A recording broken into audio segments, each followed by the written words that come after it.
Now we're smoking outside the temple, Tota Gopinath. And I Tota Gopinath, bless me. want to say that Tota Gopinath bless me. Yes. Okay. Thank you. I can't believe that I'm actually making this video because I've been putting it off forever, it seems.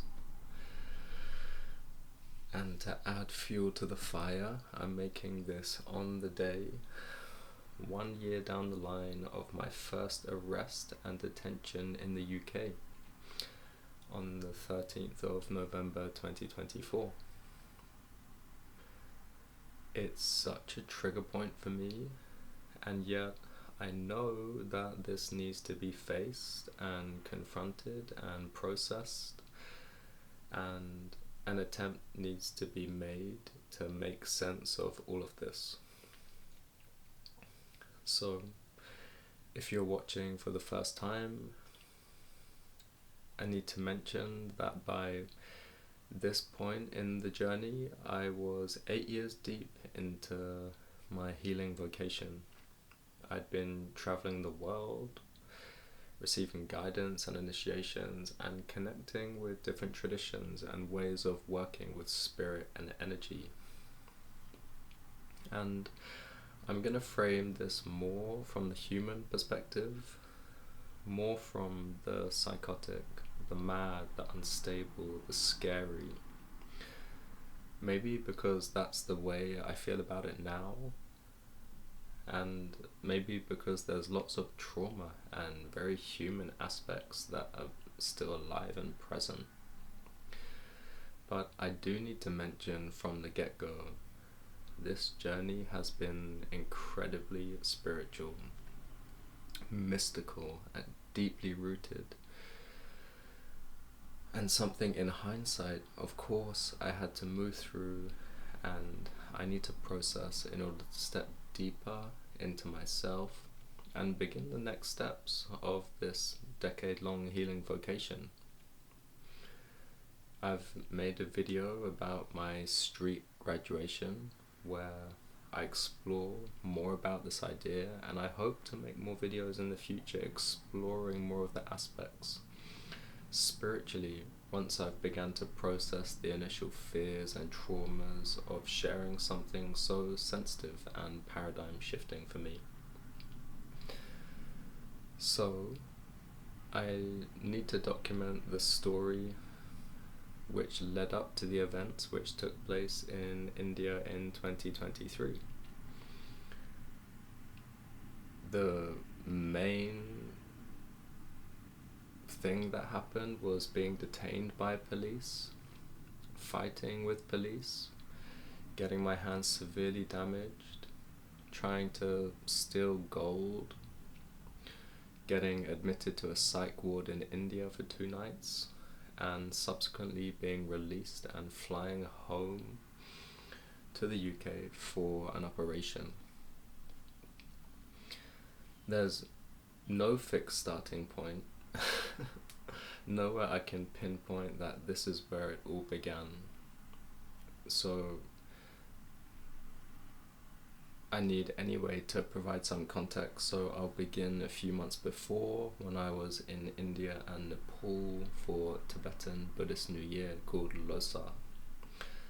I was there with my mum and a friend, and we were traveling around, having fun, lighting candles, getting blessings from famous Buddhist Rinpoches, attending Buddhist empowerment retreats, and visiting and paying respects to sacred and holy sites.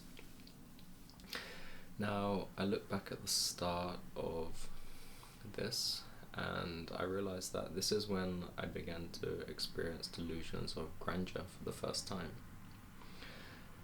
It's when I began to lose my humility and think that I am a world-class spiritual teacher, authority and saintly figure.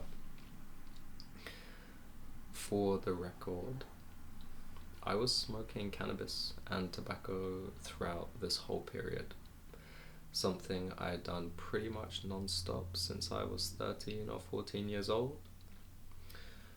I wasn't drinking alcohol or using other drugs or medicines at this point, but it's very clear that the cannabis and the tobacco use was sending me off into breaking from reality.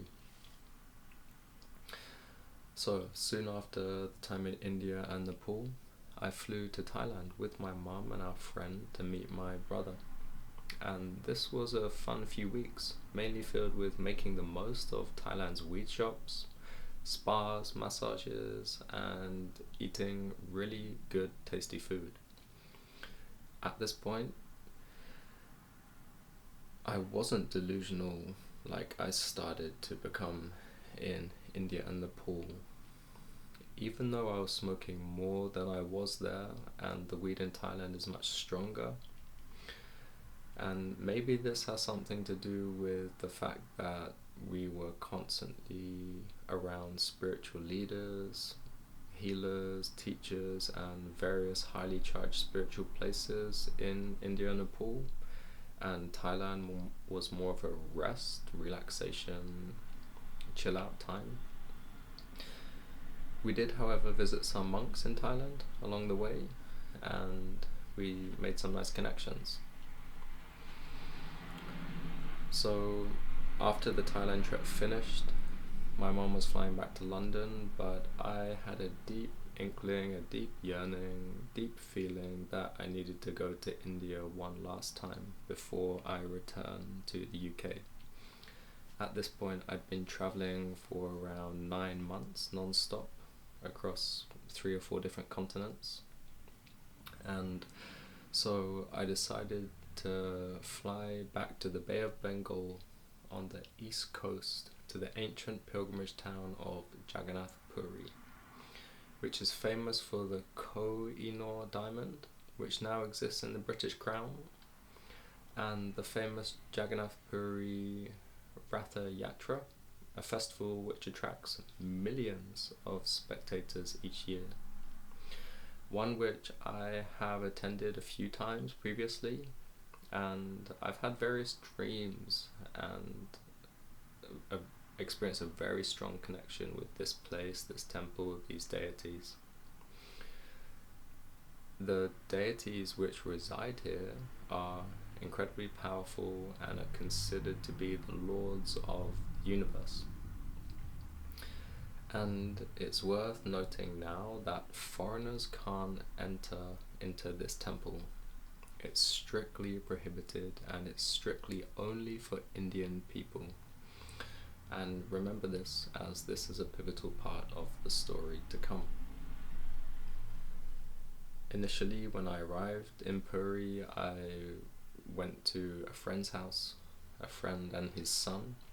He's a devotee of Lord Krishna, and he's very kind and understanding. And a few days into this process, I checked myself into a famous Indian temple called Gopinath. This is where I spent my birthday almost 8 months beforehand, towards the start of the travel, and where I've visited a lot over the years.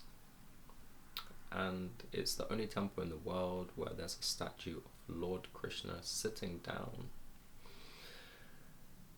I was incredibly surprised that they allowed me to stay, but Dharma and Karma was on my side, and the whole process of arriving and asking permission and gaining entrance was incredibly auspicious and filled with many special events. During this time in Puri, I was taking bhang every day, an ancient cannabis paste and drink used in ceremonies, in offerings, as well for intoxication. And I was visiting the burning ghats every day, where I would volunteer and give a helping hand to the fire boys there who would burn the bodies that came in. This is a hugely deep and spiritual initiation, massive energetic process, tuning into the souls departing and feeling into those exact moments when and how that takes place, and this kind of addictive feeling of freedom and liberation that is hugely tangible in those moments. Me and the Fire Boys, we'd get high together, we'd smoke cannabis, tobacco, drink bhang, and we'd do this work and explore these realms, and I was very much following them and tuning into their guidance. And after a week or so of this, I became increasingly erratic and unstable. Being submerged in that environment began to show the fractures and schisms in my psyche, and I ended up at the local police station after tying myself to the light post outside in a psychotic, delusional state. This is when I began to have a break from reality, and after kind of, being sent home and kind of spoken to by the policeman, the following day I decided to sneak into that famous Jagannath Puri temple, the one I mentioned earlier where foreigners are not allowed to go inside. And bear in mind that I have circumambulated this temple maybe 40, 50 plus times, and knowing that it's quite some distance too, over a number of years, and that I'd seen the deities come out when they come out once every year for the Rath Yatra on the big chariots. But this time, in this state of mind, this delusional psychotic state, I decided to enter inside. I was dressed during this time as if I had just landed down from Mars or from the latest Dune movie, or like I was some type of mystical figure. And I managed to sneak past the guards at one of the 4 gates, ironically through the western gate, and I got inside. And although I didn't make it to the deities, in front of the deities, I got very close, and at which point my identity got uncovered and I got into a big fight with the priests. They call them pujaris, and they literally surrounded me and beat me up pretty bad. During this process, a plainclothed police officer got close to me and told me to relax and calm down and that he would help.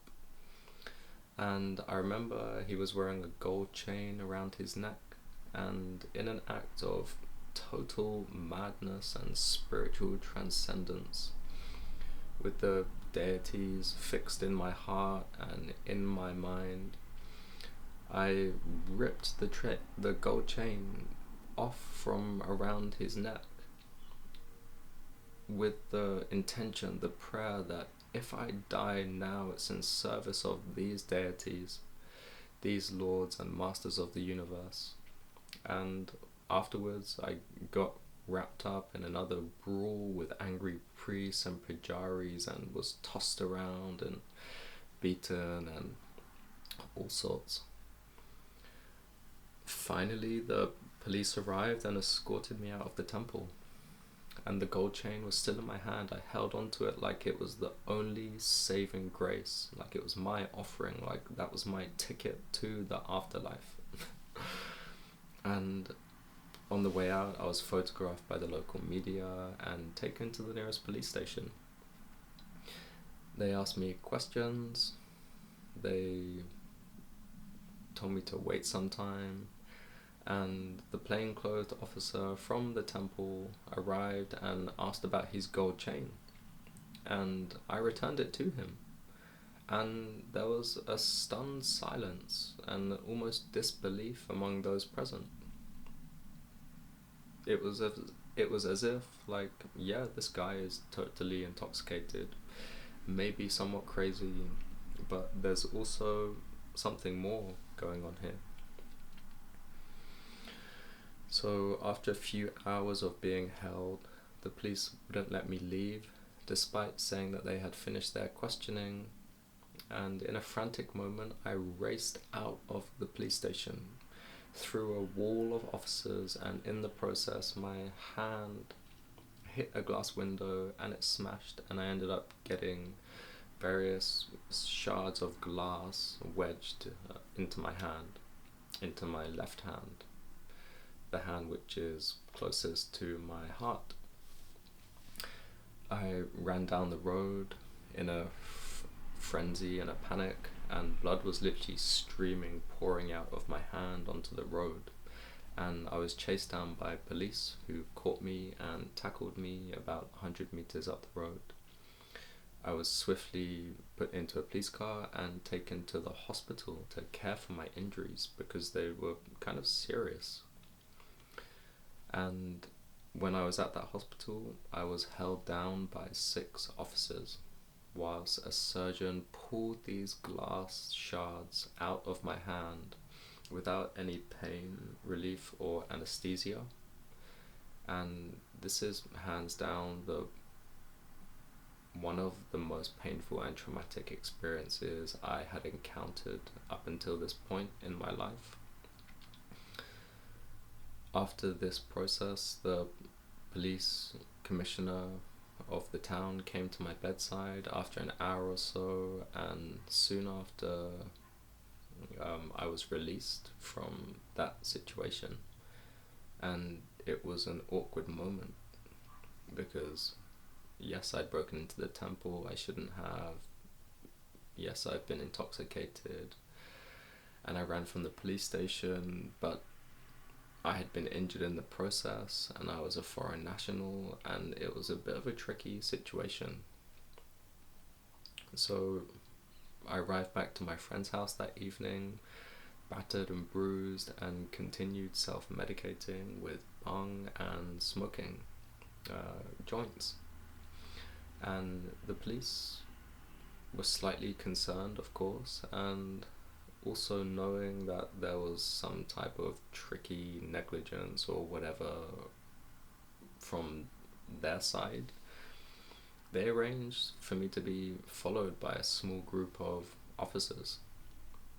They followed me between my friend's house and the Gopinath temple where I was also based. And this was like twofold. On one hand, felt very cared, supported, held by them, and on the other hand it kind of fed into the delusions of grandeur, like I was someone important, like I was someone special, a spiritual authority, and it definitely kind of exacerbated things. The officers told me that they'd get me whatever it is I needed, and they would take care of me and assure things were okay. So high as a kite and bordering on a very tricky state of mind, walking a very tightrope, I tested their words and went to a gold shop in the city centre, which they personally drove me to, and asked them to buy some gold chains for me. I had already gone to the shop and purchased one on my birthday 8 months before, but considering the gold chain fiasco of the plainclothed officer the day before at the temple, and that the officers were following me around and taking me where I want to go, I saw this as my delusional chance to come full circle with the gold. And of course they didn't fork out thousands of pounds for this gold for me. And in a fury, in a psychotic delusion, I went outside of the shop and I threw a brick of glass. I threw a brick at the glass door and smashed it. Immediately I was apprehended by the officers as well as the locals, and I was taken to an Indian hospital where I was injected, sedated, and I was detained for 2 nights. in this psych ward, this Indian mental hospital, mental asylum, I made some friends who lived there constantly, and we spoke in broken English and practiced some yoga. During that time, I would argue a lot with the staff. I smashed some windows in that psych ward, and yet my family had been informed, and they had been on the phone to the Deputy High Commissioner in Kolkata and explained about my hand and various other things, and a few days later, like 2 nights later, the police commissioner turned up to the hospital with my release papers. He came along with the head monk, the director of Tota Gopinath temple, to transport me back to the temple where I had started, where I stated I wanted to reside. It was all very surreal, and it was totally somewhere between psychotic and iconic and totally out there. The police commissioner said to me in the hospital that he wanted to find out more about my practices and what I study, and that he and his staff could learn a thing or two from me. And I was transported back to Tota Gopinath temple by the police, and later that night the commissioner visited there and asked me to meet with him, but I declined, and he stationed a group of plainclothes officers to be present with me there. And both the temple and the police officers were very kind and genuine and caring. They allowed me to sleep in front of the altar to receive healing and blessings, and they'd also dress me and help me with anything I needed, including driving me to go and buy weed and bung. But at this point it was clear that I still had glass stuck in my hand, and I was in a lot of pain, and I needed to return to the UK for a proper operation. So the officers drove me personally to the airport, which is over an hour away, and sent me on my way. And I got back to the UK, and at the time we had a trauma surgeon living in our house, and he booked me in for a surgery after I arrived back to the UK. Immediately after this surgery, where I went under full anesthetic, I was picked up by another temple in London who I was connected with online, and after a week or so of continued smoking and self-medication after the operation, including going around London listening to mantra meditation and kirtan on the streets, I decided to get sober for a while, and this lasted about a month before I returned to India and went through another process which I may document in the future. So I feel like I've covered a lot in this video, and maybe it's a lot more intense for me to process and to talk about this and to share this than it is for you watching. And I'm still processing, I'm still concluding what happened, I'm still making sense of that. And maybe I didn't just lose my mind. Maybe I lost everything that was never real to begin with. What happened during that time in India wasn't simply psychosis or awakening or enlightenment. It was clear that it was a mix of both. It was life in its most unfiltered form, in its most raw form, terrifying, beautiful, and completely beyond any form of control or rationale. I used to think enlightenment meant escaping the madness, rising above it somehow. But I've come to see through this process that real healing happens inside of that madness, inside the fear, the humiliation, the heartbreak, the breakdowns. It's the fire that strips you of every false identity until all that's left is something trembling and raw and human and strangely divine. Because these states, the ones that destroy you, the ones you can't explain to anyone, they are not mistakes. They are predestined, they are pre-planned, they are initiations. And the ancient world knew this. They celebrated this. They understood that madness, when survived, can become medicine. They understood that descent is part of the path, that the same energy that tears you apart can also make you whole again. And these ancient cultures, when people like myself would be experiencing these symptoms, when they would be expressing nature, their soul, their truth in this way, they would have people to hold them, people to guide them, people to help them through and out the other side. And I don't share this story for sympathy or shock value. I share it because I know there are others who've walked this same edge, who've felt too much, seen too deep, flown too close to the flame and come back unsure what to call themselves. And I share it because this is what healing looks like sometimes.